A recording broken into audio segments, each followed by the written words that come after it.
And then, of course, it was Charlotte, North Carolina, where a gentleman by the name of Scott, 43, black like the other two, shot by a police officer in a parking space marked visitor outside of an apartment complex. And then last night, we had the rioting. We had a person who was shot. Now, the police are describing that as a civilian-on-civilian confrontation. Not quite sure what the details are.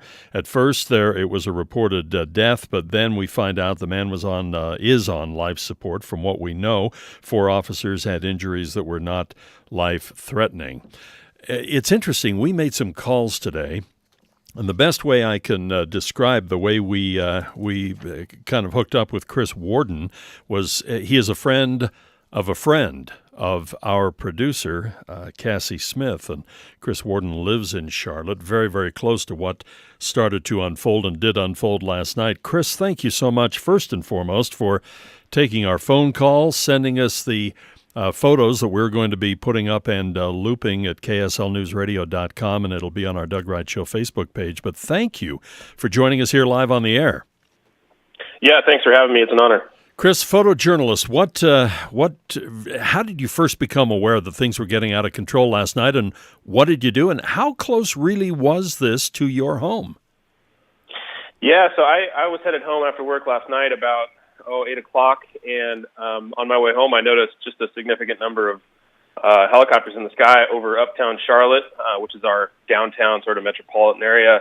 And, I haven't been a photojournalist for a while, but I still have that kind of running through my blood. So I grabbed my camera and walked over there. It's probably only half a mile from where I live. I mean, I could hear it from my house. It was very close, a little closer, too close for comfort. Well, I'm looking at some of these images that you took, and we've got them in just classic black and white, and to see the police all decked out in the riot gear, to see the protesters with their hands up, to see some individuals there. I don't know if it was leadership of the Black Lives Matter movement. I'm not quite sure what some of this stuff is, but maybe you could tell us what you saw and how tense did it get when you were there taking these photos? Well, it was interesting. When I walked over there initially, I walked up and things seemed relatively peaceful when I arrived. There was a riot line essentially formed, I think on College or on Tryon, that was all the way across the street, cops in riot gear, and people had broken that line and gone behind them. And so the cops were essentially encircled by protesters. And at that time, it was still relatively, I'm going to call it peaceful, nothing. Nobody was throwing trash cans or anything like that, but a lot of people were in the face of cops and yelling at them and being super disrespectful. And at some point, that group of police officers dispersed and sort of moved off kind of on their own, and that's kind of when it seemed to me like things got a little violent and got a little out of hand. We started to move north and the group of people ended up in front of the Omni Hotel. And, man, the poor Omni Hotel, they did nothing wrong, but they got the brunt of a lot of the problems last night. The rioters began to pound on the big plate glass windows in front of their hotel, and eventually those broke. And then I do believe I was right near the person who was allegedly shot by the police, and I have some kind of contradictory accounts of that situation. Now, I can't say for sure that that's the person that they've been reporting on, but I do believe I was standing right by him. The description that we're hearing now was civilian on civilian. At first, it was thought to be the police. Did you see anything? Did you hear anything that indicates it was civilian on civilian?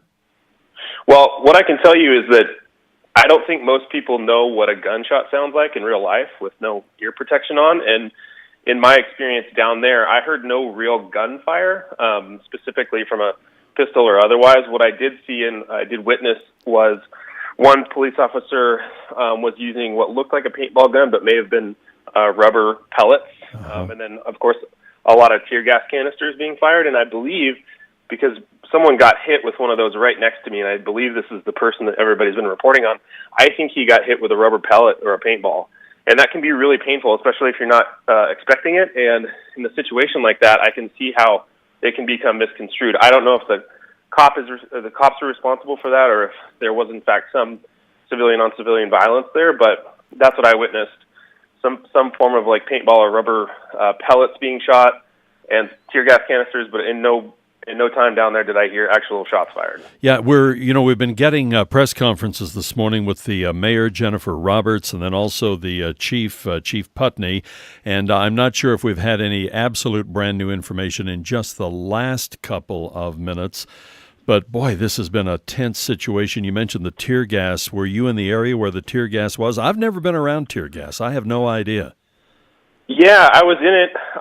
They fired quite a few shots, or quite a few canisters where I was. It wasn't as bad as I thought it was going to be where I was. I was a little choked up and teary-eyed, but it wasn't that bad. I mean, I think what was really the interesting thing to me that I just kind of kept referring to myself or thinking about was just mobs have really no consciousness. You know, that big group of people, they have no consciousness, and when things happen that may sound like gunshots, or when someone screams shots fired when they're really not, things get out of hand really, really fast. Yeah, look what happened at the airport in California when they thought, and boy, all of a sudden people were running for the doors, and it turned into bedlam there in L.A.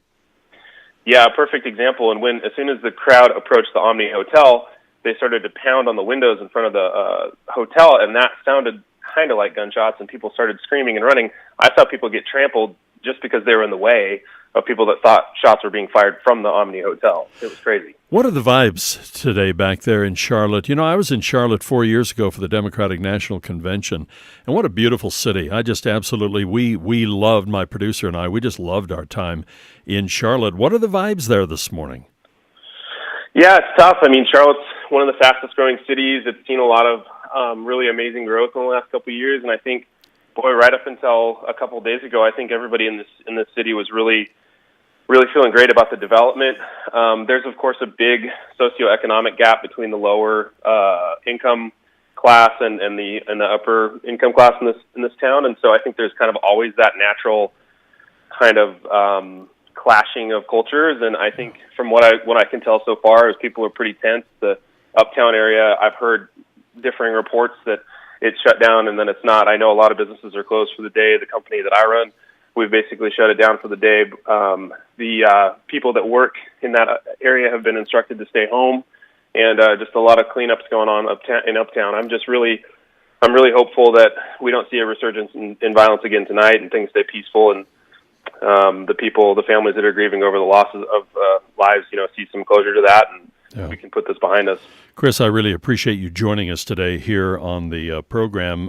You mentioned former a photojournalist, and what is your profession now? What is your business that is closed today? Yeah, I'm a marketing manager for a consumer products goods company, and we're in the beverage business, and I'm just a regular old marketing manager now. But I still, everywhere I go, I keep a camera, in my bag or at my side. It's just kind of my tool, and I never leave home without it. Yeah, absolutely. Chris, the photos are amazing. Thank you for sharing them with us. As I mentioned, we've got them scrolling right now at kslnewsradio.com. We've also got them on our Doug Wright Show Facebook page, and we appreciate you sharing not only the photos, but your time with us this morning. And good luck there in Charlotte. I hope it's a peaceful day and certainly a peaceful night tonight.